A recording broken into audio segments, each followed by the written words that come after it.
Let's talk about money. Men and women have been concerned about money since the first coin was fashioned in Asia Minor about 700 BC. You might say that money's like good health, in that we're concerned about it to the extent that we don't have it. The purpose of this message is to get down to basics, to clear the air surrounding the entire subject of money.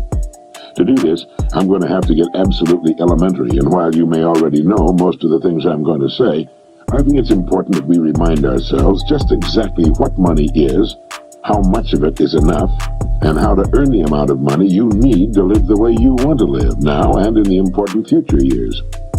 To begin, let's get rid of the old myth once and for all that money is bad or unimportant. It is not bad, and it is important, vitally important. It's just as important as the food and clothes it buys, the shelter it affords, the education it provides, and the doctor's bills it pays. Money is important to any person living in a civilized society. To argue and split hairs to the effect that it's not as important as other things is absurd. Nothing will take the place of money in the area in which money works. That's all there is to it. What is money? Money is the harvest of our production. Money is what we receive for our production and service as persons, and which we can then use to obtain the production and service of others. We can quite often accurately gauge the extent of our production and service by simply counting the amount of money we receive for it. You will still hear people say, money won't bring happiness. The earning and possession of money has brought a lot more happiness than has poverty. Money's a warm home and healthy children. It's birthday presents and a college education. It's a trip abroad and the means to help the older people and the less fortunate. We're not saying that piling up a lot of wealth is important. What we are saying is that money is important because it's the only reward which is completely negotiable and can be used by everyone. Look at it this way. A diamond is more valuable than a lump of coal, yet that's exactly what a diamond was at one time. And just as a lump of coal can be transformed into one of the world's most valuable objects, a human being can vastly increase his own value to the world. Try to remember this formula. The amount of money we receive will always be in direct ratio to the demand for what we do, our ability to do it, and the difficulty of replacing us. A highly skilled human being is worth more money in our economy than a person who is not highly skilled and who can be easily replaced. This is not to say that one person is any better than any other person. Remember that in this message we're only talking about money, nothing else. This is why there are few limitations on a person within his company and industry. His income will be in exact proportion to the demand for what he does, his ability to do what he does, and the difficulty of replacing him. That's why the whole idea of trying to get something for nothing is ridiculous and won't work. A top jockey will earn upwards of $200,000 a year, which will represent 10% of the winnings of the horses he rides. You might say riding a horse serves no useful purpose, but the demand is there, useful or not. It's the same with a star in show business. His or her income will very accurately reflect the demand for what he or she does. And that's why preparation for life is so important. Luck has been defined as what happens when preparedness meets opportunity. A great opportunity will only make the unprepared, the unqualified, appear ridiculous.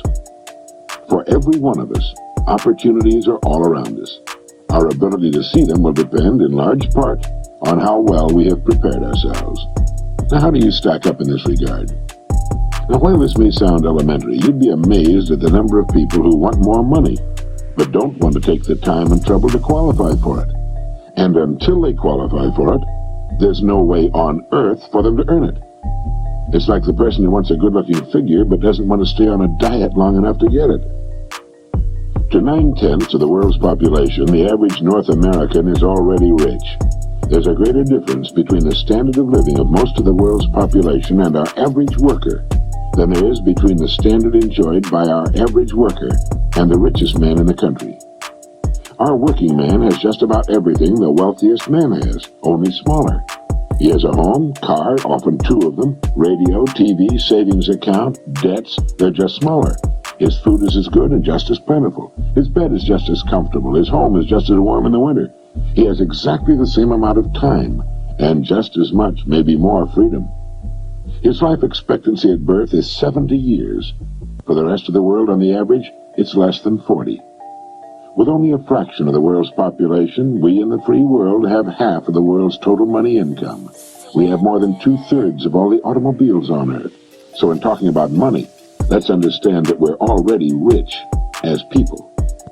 Now, how much do you want?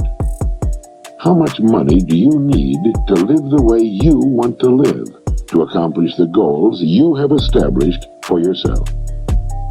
Most people think they want more money than they really do, and settle for a lot less than they could earn if they went about it the right way.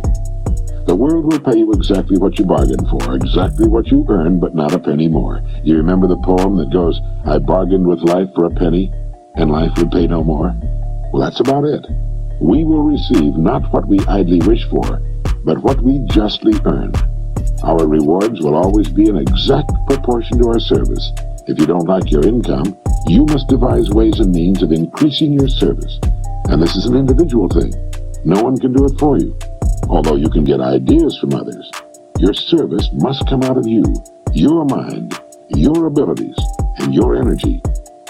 A strong man cannot make a weak man strong, but a weak man can become strong on his own by following a specific course of action for a sufficient length of time.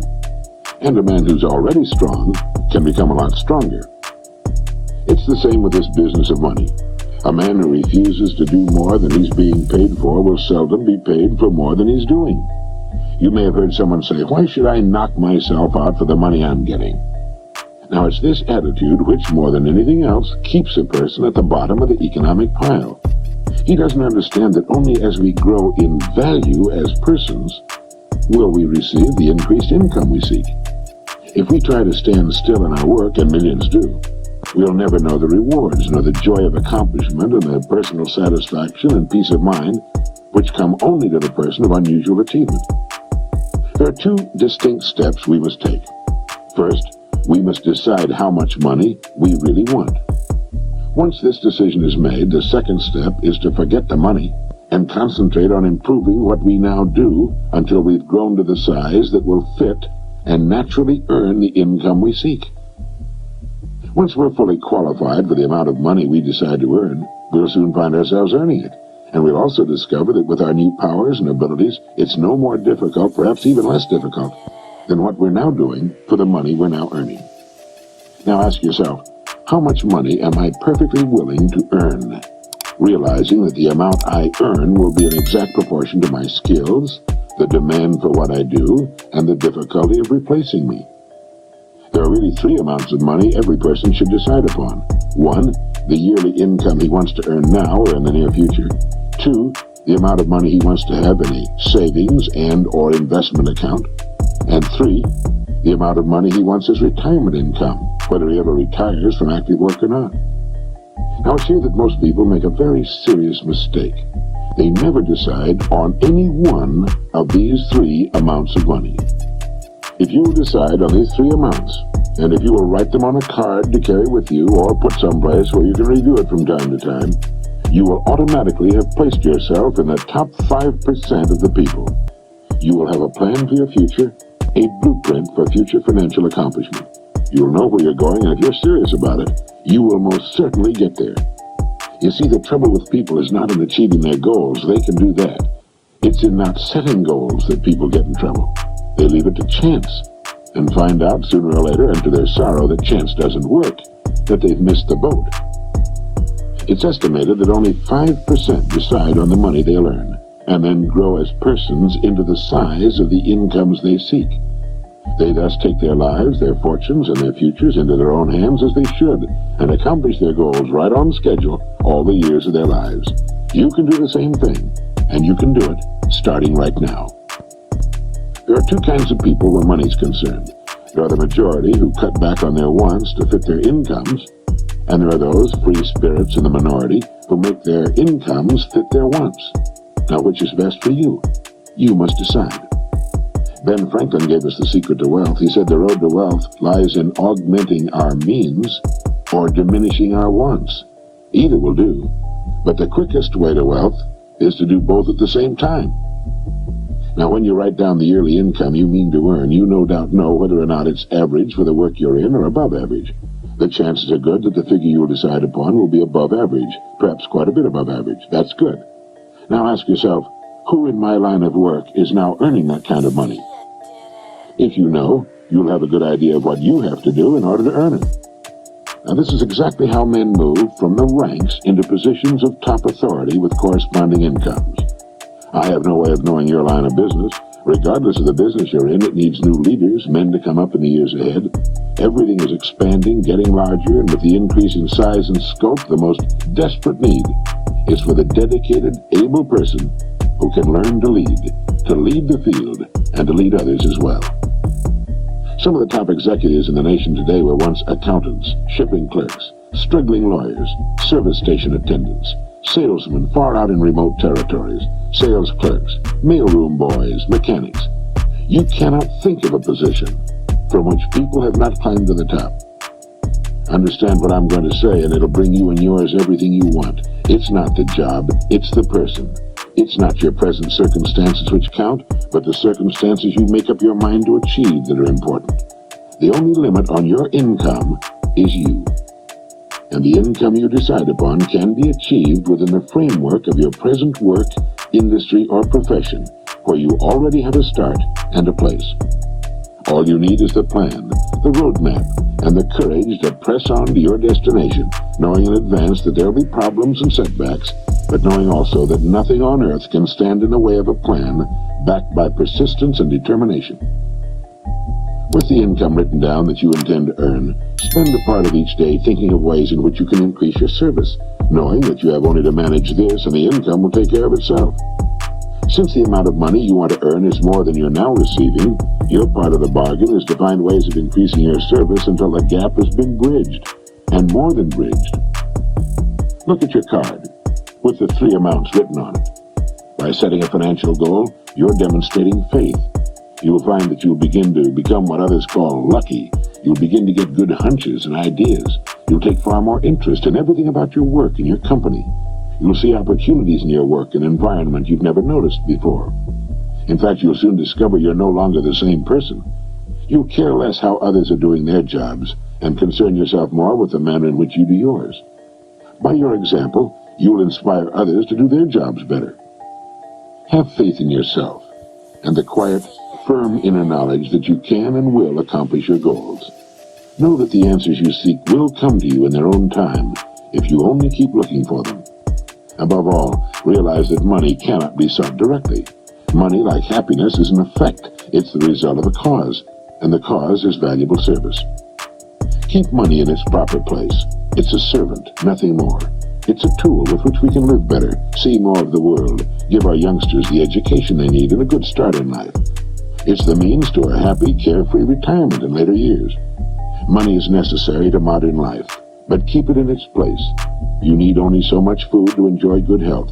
You need only so much money to live comfortably, securely, and well.